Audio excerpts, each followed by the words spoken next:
Bonjour à toutes et à tous. Dans ce nouveau numéro de décryptage, nous recevons pour vous Monsieur Ilyas Al-Kabarali. Il est le président directeur général du groupe Redland, présent dans plusieurs secteurs tels que l'industrie, la finance, l'énergie, pour ne citer que ceux-là. Redland opère à Madagascar, dans l'océan Indien et en Afrique via le groupe Cypromad, et aux États-Unis et en France avec Thomson Broadcast. Dans cet entretien, le PDG du groupe Redland nous parlera des opportunités et des défis de la croissance du secteur privé, y compris des PME. Vous faites partie des 200 personnalités du monde de la finance et de l'économie invitées à la 4e édition des Financial Africa Awards, tenue les 16 et 17 décembre 2021. Qu'apporte un tel événement à votre groupe? D'abord, c'est un événement intéressant, important pour le continent africain, parce que ça regroupe des hommes qui sont présents et qui sont en train de changer l'Afrique. Comme nous savons tous, l'Afrique doit changer, doit évoluer, est en forte croissance.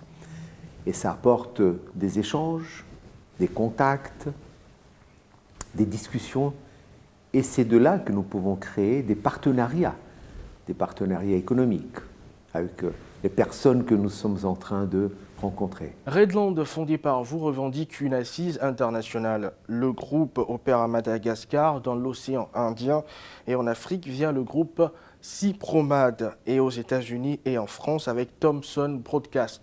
Comment réussissez-vous à affronter la concurrence internationale? En fait, moi je me pose toujours des questions. On est installé dans un pays, en Afrique par exemple, Madagascar. Mais la compétitivité, elle est là, elle existe. Maintenant, le sujet, c'est comment effectivement évoluer avec cette compétitivité. Sur le plan international, c'est vrai que nous avons plus de compétiteurs. Et donc, le point important dans les affaires, et pour être compétitif, d'abord, c'est que nous devons travailler. Nous devons être persévérants, avec une bonne stratégie, un bon plan de développement, fournir le service à la clientèle et en même temps avoir des produits de qualité. Comment nous avons des produits de qualité? En investissant, en investissement dans la recherche et le développement. Et c'est ce que nous faisons, c'est apporter cette qualité, apporter ce soutien à nos clients, et après, enfin, c'est la proximité. La proximité avec nos différents clients. Nous sommes aujourd'hui présents en France, nous sommes aux États-Unis, nous sommes au Maroc, nous venons de mettre en place une opération très importante au Maroc. Nous allons ouvrir Dubaï, et bientôt en Asie, nous allons aussi être présents.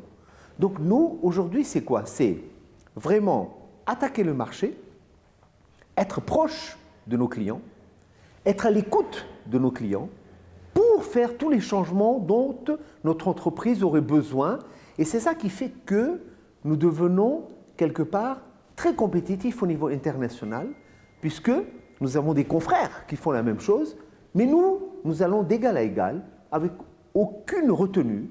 L'objectif, c'est de réussir avec une méthodologie, une belle stratégie, des bons produits, une équipe qui connaît son produit et la proximité. Vous intervenez dans plusieurs domaines comme l'industrie, la finance, l'énergie, les technologies, le tourisme et le broadcast, pour ne citer que ceux-là. Parlons de l'industrie et des technologies. Comment les pays africains doivent-ils orienter leurs besoins en termes de développement de ces segments clés? D'abord, pendant cette pandémie, on s'est rendu compte des avantages que peuvent apporter la technologie dans le monde des affaires. On sait tous que tous les pays étaient bloqués, on ne pouvait plus voyager. Or, nous avions tous, certains, des affaires dans le monde. Bien, nous avons mis en place le télétravail, nous avons mis en place la visioconférence, la téléconférence. Donc ça, c'est la première chose. Donc ça veut dire que la technologie est aujourd'hui, je dirais, doit exister dans notre entreprise et doit vraiment accompagner notre entreprise. Maintenant, au niveau africain, en Afrique, il ne faut pas sous-estimer les jeunes Africains qui sont en train de développer de très très très belles start-up dans la technologie. Et je pense qu'ils ont raison puisque, sachant que la digitalisation, la numérisation sont en train de devenir des facteurs, des mots-clés dans le développement économique.